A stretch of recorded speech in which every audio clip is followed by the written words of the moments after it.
one main thing I would say, and the basis of all that I'm saying here is that we have to begin to ask questions, be more curious, stop being solutions oriented.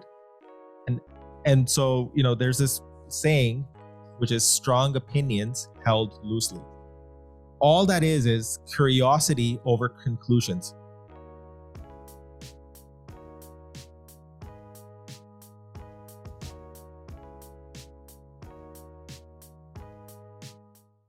Yo, Carl, what's up, buddy? Shawn, how you been, man? Happy Friday. Happy Friday. How's your week been, man? It's bittersweet, man. At first I was excited. The kids are to school and I'm just like, oh, can't wait to get them to school. They're gone and it's quiet and it's me and my wife and then we're just working and then the house is quiet again. So I don't know. It's cool, but it's also just like, wow, it's just quiet after like, I think almost 2 years. So yeah, it's kind of odd. I hear that. Yeah, we just put our son this morning on the bus. He's in school this year, senior kindergarten. So yeah, definitely. I hear what you're saying. It's nice to have the quiet time in the day as I go through that experience. So yeah, man, that's wicked. Yeah. And wanted to take a minute and just again say hello to our audience out there. Happy Friday, everybody. I hope everyone is doing fantastic. Thanks again for joining a brand new episode of As Is To Be. I am your co-host, Shawn Acheampong. I'm also your co-host, Reid, but go by Creed. Right on. And you know how we do. We love transformation. We love hearing people's stories. We love looking at transformation unplugged and exploring the many talents of people and guests and people from around the world. And so without further ado, we have an amazing guest today to introduce to you. We'd like to introduce you to Paul Syng. Paul, how you doing, man? Thanks for joining. Hey guys, what's up? What up? Oh, listen to that strong voice. Listen to that. Oh, the speaker setup, that bike in the background, the beautiful colors. Look, this guy's ready. He came to play, Shawn. He's ready to rumble. Yeah, man. Yeah. I just like to be humble with my setup. Just, basics only. Truth be told, that's how I discovered you on your YouTube. I loved your breakdown of your setup, like how you use it for work, how it's practical. I like how you shaved your beard, but it looks like you've grown it back. So you're up a different level. The bikes looks amazing. Really cool. I think the making the YouTube video was justification for spending all that money on this setup. That's very true. So for our audience out there, I wanted to take a minute to tell you a little bit about Paul. He has an extensive background, which we're going to have some fun today. So Paul is actually a creative director focused on sales, and he's helped win over $1 billion in business. He runs his very own brand and design agency in India, and he's worked with airlines, sports teams, clothing, hotels, you name it. And he's also been awarded the top 30 under 30 by Hindustan Times, which is the national paper. In addition to that, he's also written for GQ. He's orchestrated and co-founded music festivals. And he currently lives in Toronto, and he's an avid biker. So thanks again for joining us today, Paul. Glad to be here, guys. I'm humbled. No, absolutely. I mean, like I mentioned, I saw you on YouTube. That's where I first got some of your content. But your background, your story, I know you shared it on YouTube, but if you wouldn't mind giving us just some humble beginnings, because I loved your story of your childhood in school and then transitioning into your current love right now, and I want to unpack that. How you transition to different roles and different jobs. I want to hear that as well. But let's start with just give us some background. How did you realize you want to get into agency and maybe unpack it for us a little bit? There's actually a few things. First is I was really bad at studies, really bad. Like I was thrown out of 5 different schools. Wow. And escorted out of a specific high school by a principal. So I had a really bad experience with schools and education and teachers and authority and following any rules. I would be in class just doodling and sketching. And my parents felt that, and their typical Asian parents, they were like, well, he's not going to be an engineer. So there goes our dreams out the window.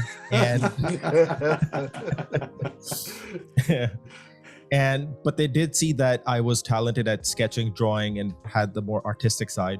And only when I got into college, my parents were like, you know what, just do whatever you want. So I got into arts college. I got thrown out of arts college because, again, I have a problem with authority and following rules.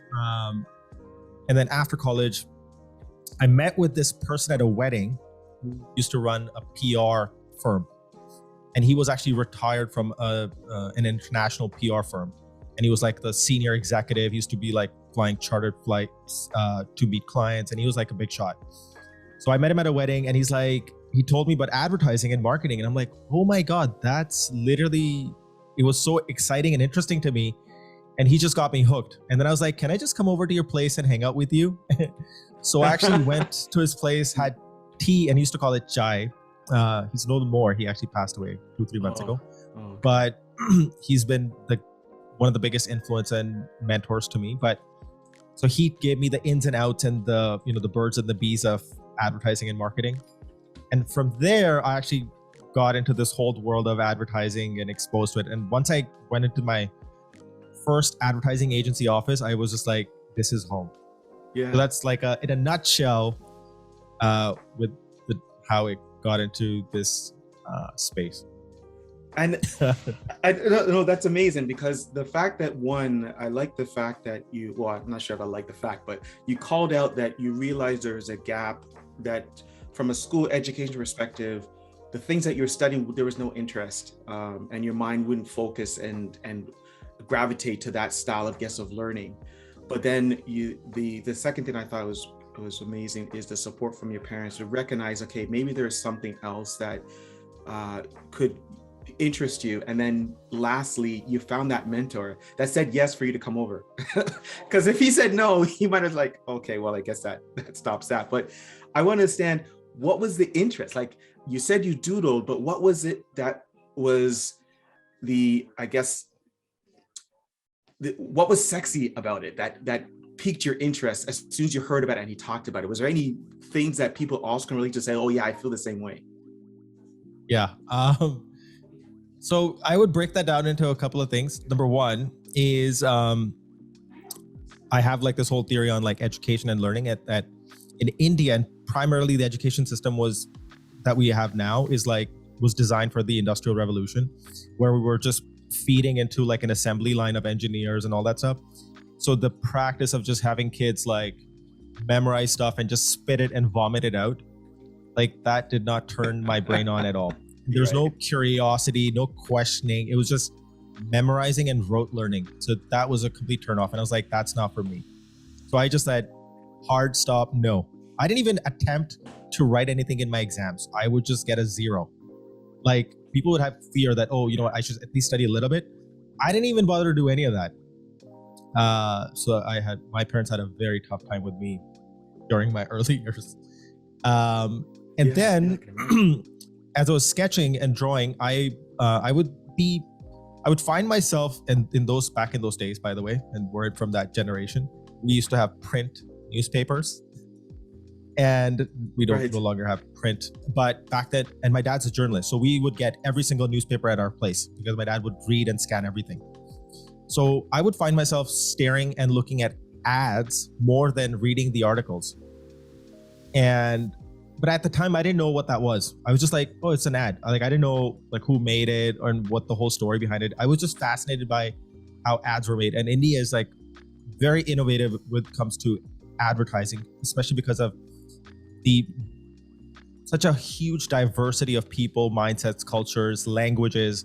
So they push the boundaries quite a bit versus North America, which is more homogenous in its, the way they approach.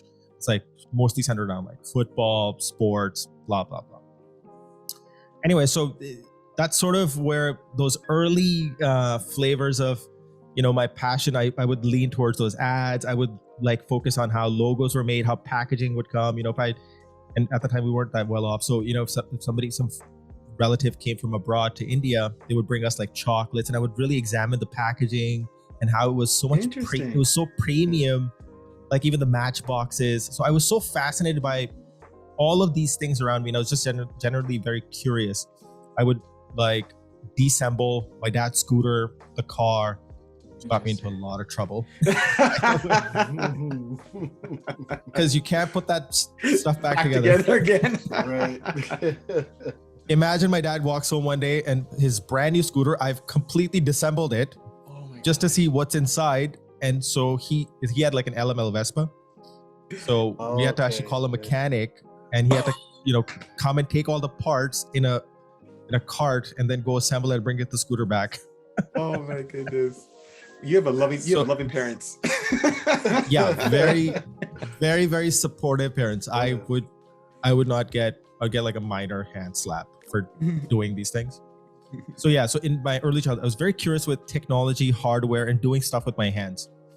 And then when I met and I would constantly be doing artistic things. Like back then, I would make music albums and sell them to my friends, make cover art, hand paint T-shirts, make merch. So my friends would just pay me and be like, dude, could you make me a really cool hoodie and paint something cool, whatever you want. I'm like, okay. So those are like my very early days of just seeing how I could convert my talent into commerce and make money from it, that people actually valued my art. And so that kind of just reinforced, oh, this is actually something that I can actually pursue, and this would actually pay me and help me live sort of a decent lifestyle, hopefully one day. Yeah. So those are like basically like those very early again, I'm just saying, like giving you like different things that were happening simultaneously that led to that conversation with the guy from this PR firm. I see a lot of creative in you, almost in your blood, in your bones, like deep in your soul, that kind of just lends to a natural curiosity of how things work and design. And that is, because I don't have it, I admire it in you. So I think that's really, really cool. I'm intrigued now because it seems like it's been ingrained and part of you from such a young age, all the way to your successes now, and now to having an international presence and being supporting organizations across industries.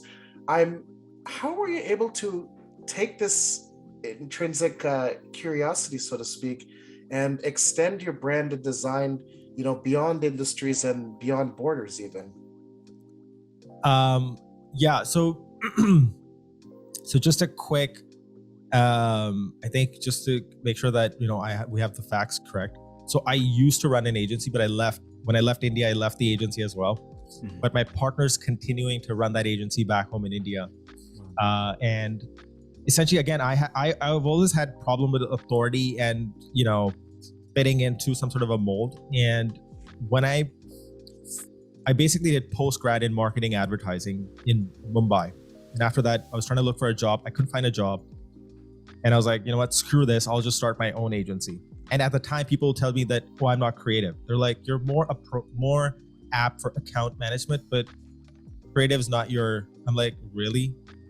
And so I was like, I'm not going to pay attention to what you're telling me. I'm just going to do what I want to do.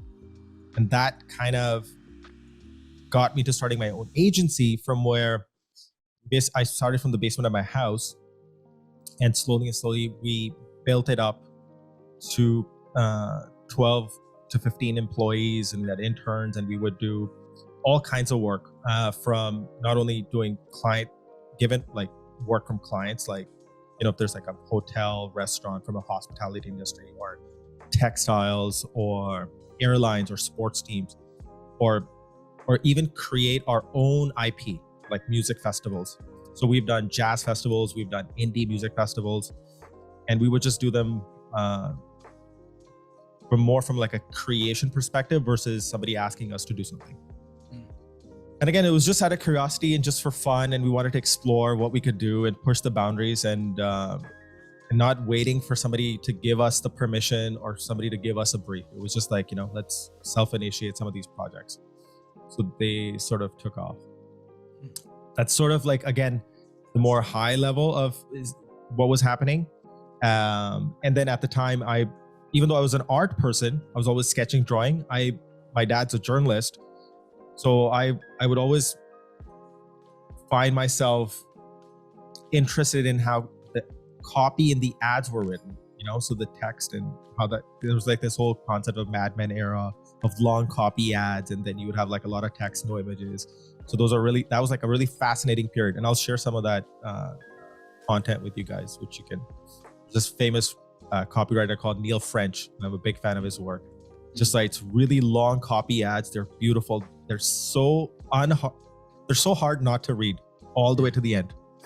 They're so well written. And so I would find myself writing, and I started writing some blogs, and I got discovered by GQ. And they're like, we really like the kind of stuff that you write. Could you write for us? And I'm like, sure.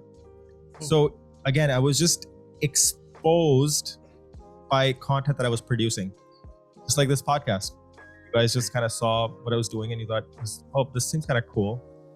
And I got invited to do this cool thing. The coolest thing you ever done so far, right? Yeah. This is definitely one of those up there in the highlight reel. Right. So now taking that to today.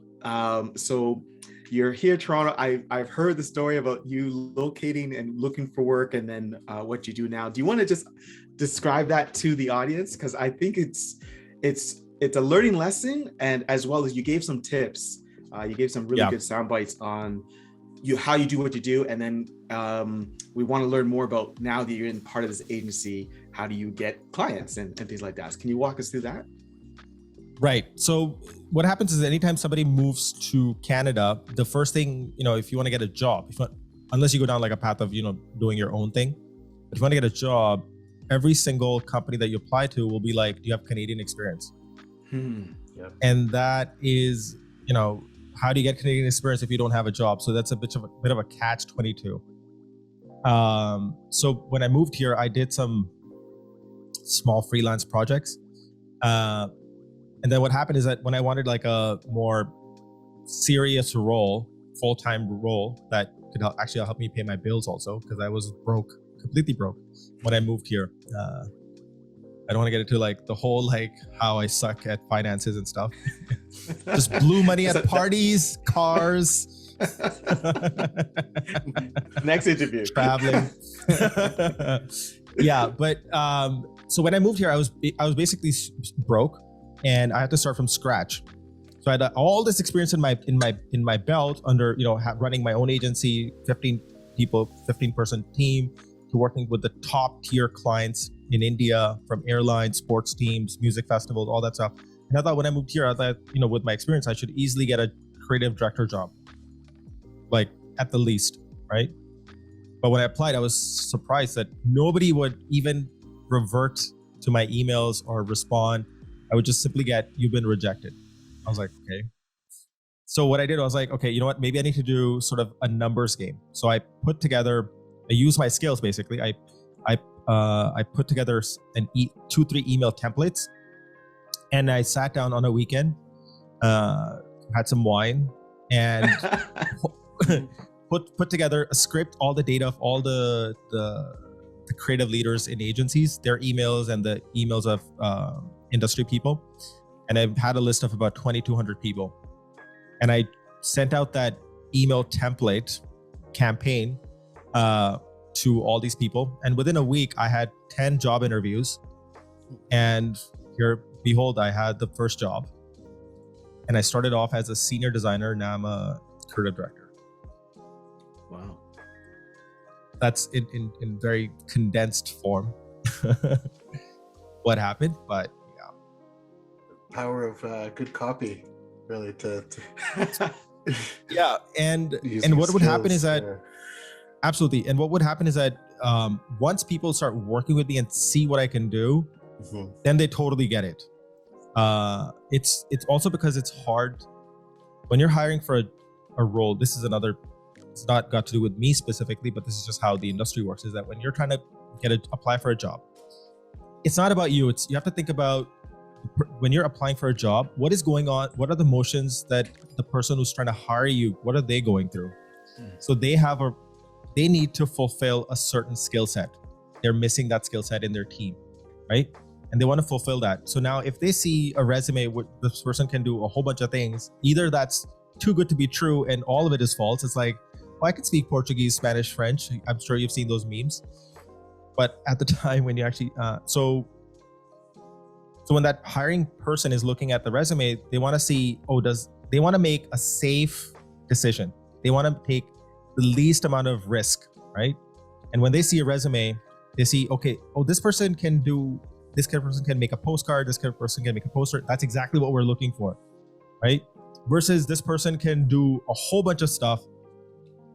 So that seems a little bit risky. They're like, well, this seems exactly what we're looking for. So they'll go lean towards that. So essentially what you want to do is when you're trying to apply for a job, you want to become the most least risky option and the most safest option. And that increases your chance of getting hired to like 90%, 95%.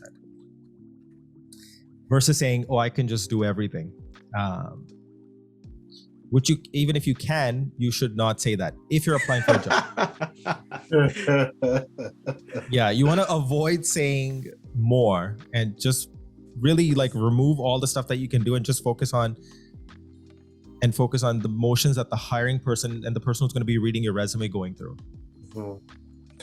And so, so today, is it you obtain new business by way of referral, or do you still send out copy to like in large campaigns or email blasts to people, or what? How do you flow now these days after that initial? Right. So now that I work in a full-time role with an agency, I actually I work as a consultant with a very large professional services firm, which they have offices across the globe. And I basically work as part of, and I apply all the skills that I've learned in graphic design, branding, advertising, marketing, user experience design, design thinking, all of that stuff that I've learned, storytelling, copywriting, everything that you can think of. I applied in a very niche area, which is just sales, and thinking about, how do you go from a cold lead, or how do you build those conversations to a warm lead, or if it's already a warm lead, and how do you build that relationship to actually winning that business? And what does that look like in the RFP process? How do you design proposals? How do you design those conversations that lead to winning the business? And these deals are like 30 million, 50 million, 100 million. That's the worth of these deals that I work on. Wow. And so it's basically bringing design thinking and design and creativity to the sales process. Can I understand more of those tactics? I'm asking for a friend.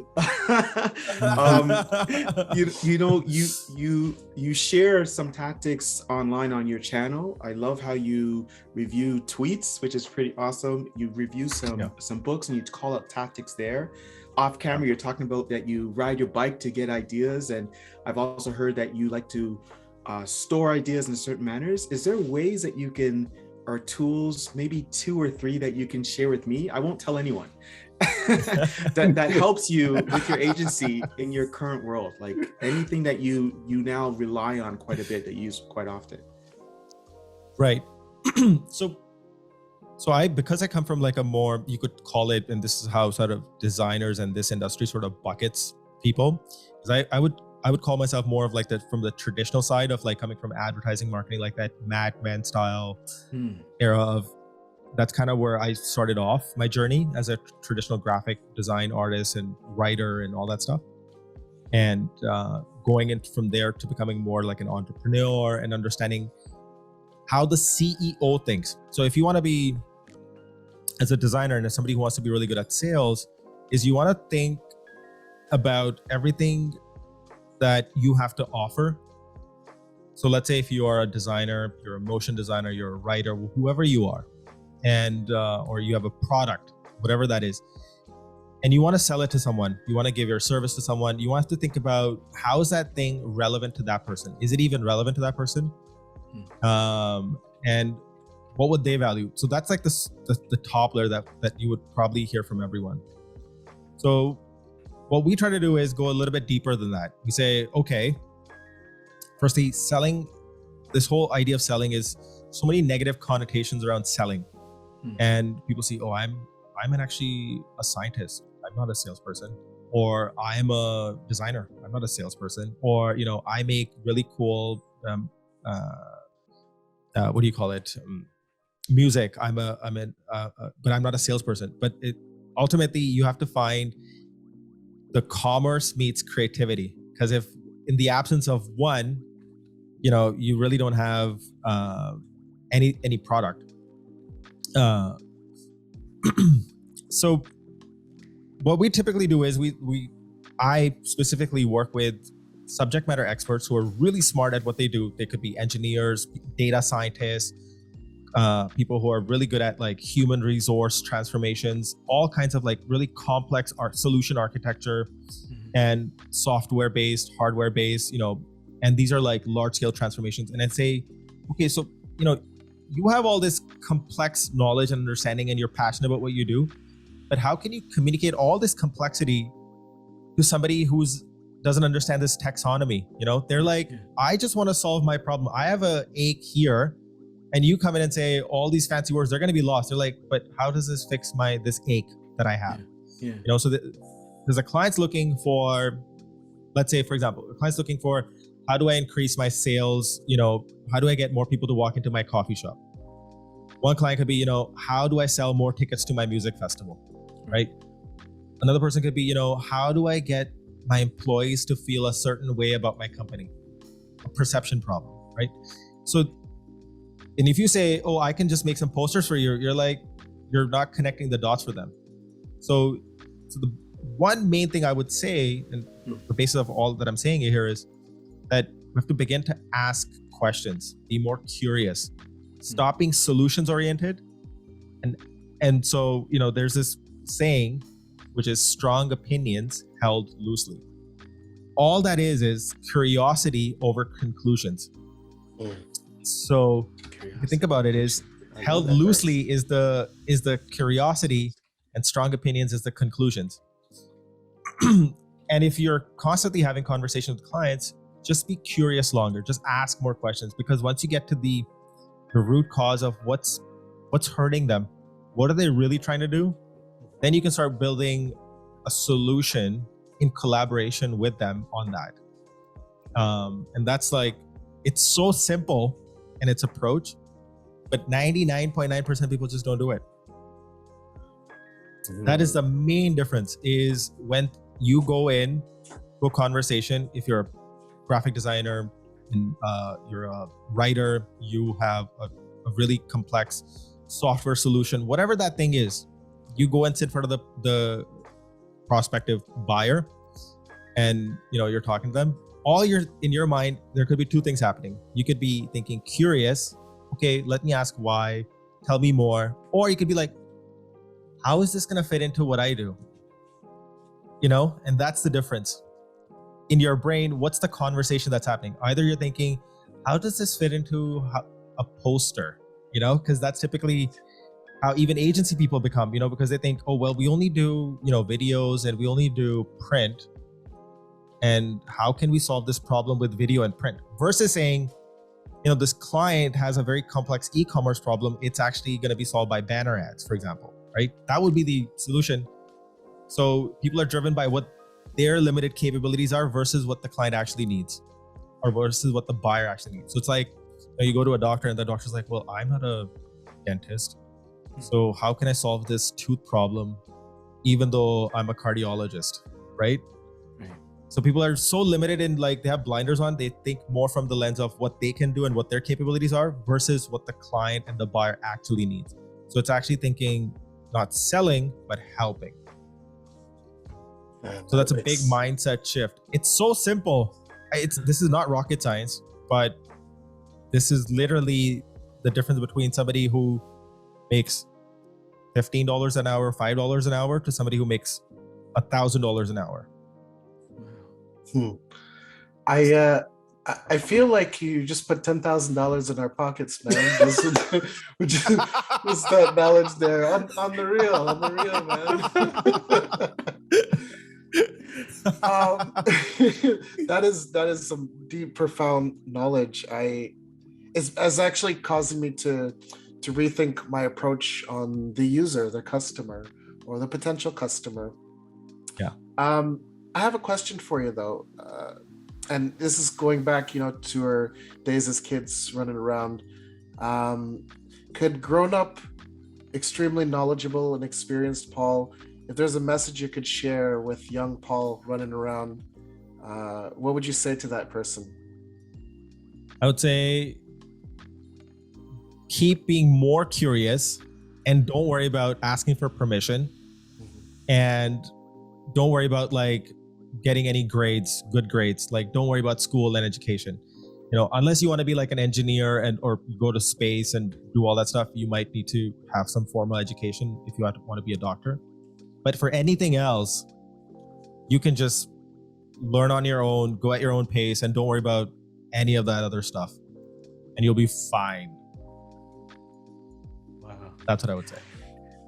Now, what would you say? That's awesome, by the way.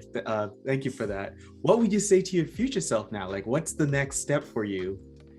My future self is, so the thing is that this is a bit of a thing that I'm constantly self-reflecting and introspecting on these days, is that there's a lot of things that I wanted to achieve when I was in college, when I was a kid, that I wanted to have my own agency one day, not have an agency to be specific, but to be doing my own thing, be successful at it, be known by, people around me, by peers, by my friends, that I'm successful in what I'm doing. And to achieve certain things, I had certain milestones. So I did all of that. So now I have to kind of figure out what's my new North Star. And so I haven't figured that out. So I'm just on this beautiful journey because all the things that I had in my mind, I sort of achieved. And now it's like, I'm trying to push myself and challenge myself in different directions. And so I'm still trying to figure out what my new North Star has to be. So I'm working on that right now. I don't have an answer, to be honest. So that's cool, man. I'm intrigued to follow your story and continue following it. And now I'm wondering how people can follow you, and learn more and more about your journey. So I basically make TikTok videos and YouTube videos, but everywhere my social handle is Paul Syng, PaulSyng, and it's the only name that exists on Earth. And so if you put in Paul Syng into Google, I'm the only person that will come up.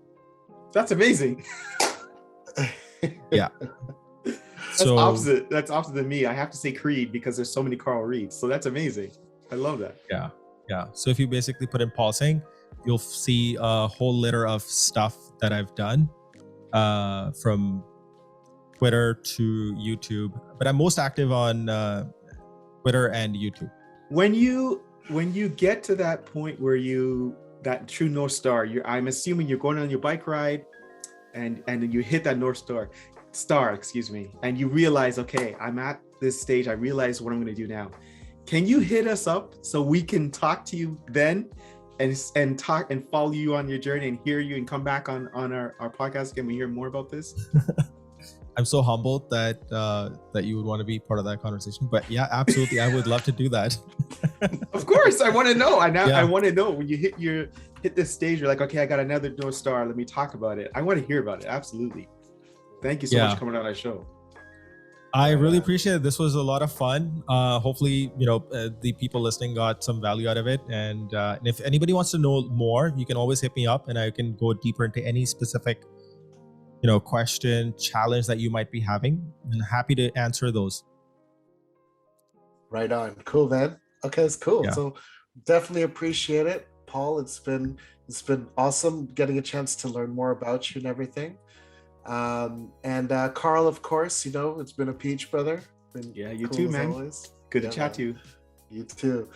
And for our audience out there, we just want to say again, stay cool, everybody. And, Remember, you can live your life as is, or you can chase a dream of where you want your future to be. Peace. Peace.